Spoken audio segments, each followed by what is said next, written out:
As of Monday, more than 14,000 flights had been canceled in and out of airports stretching from Washington, D.C. up to Boston, thanks to Sandy. So when will U.S. air travel be back to normal? Wall Street Journal reporter Jack Nikas has your answers. Jack, good morning. Morning. So that's the big question. When will flight schedules be back to normal? Well, we're looking at tomorrow will be a recovery day, but really back to normal, probably not later this week, if not early next week, to sort of clear out the congestion of folks stranded and trying to resume some of their travel. So it's going to be a couple of days. Airlines may want to add some flights at some of these major airports up in the Northeast to try to alleviate some of this demand, but it's definitely going to be at least a couple of days.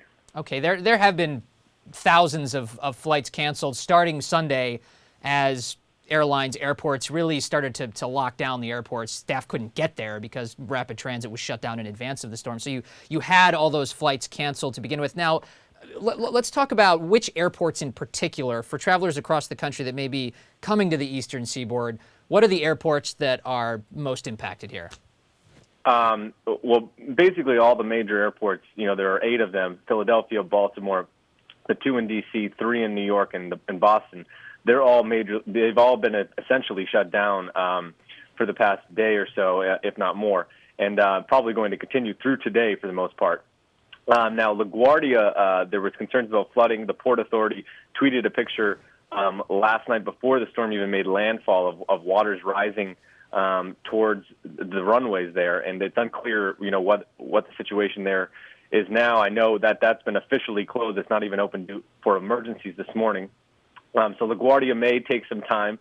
There are some hopes for airlines to get some flights late Tuesday. Delta and Southwest both are hoping to maybe do some flights later today in Philadelphia or D.C., potentially in New York.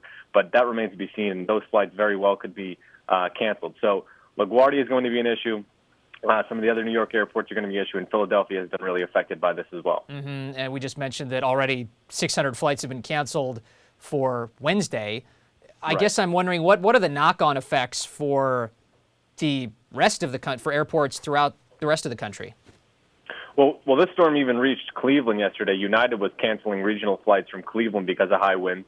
Chicago saw high delays. There's high winds here, and there's also, because this is the magnitude of the cancellations, there actually are ripple effects, which is rare across the network. These airlines canceled flights on Sunday to move their aircraft and their crews out to the west in order to operate all those flights. But nevertheless, there's been some sort of ripple effects, and they're trying to operate normally, but there's still delays and still a few cancellations here and there.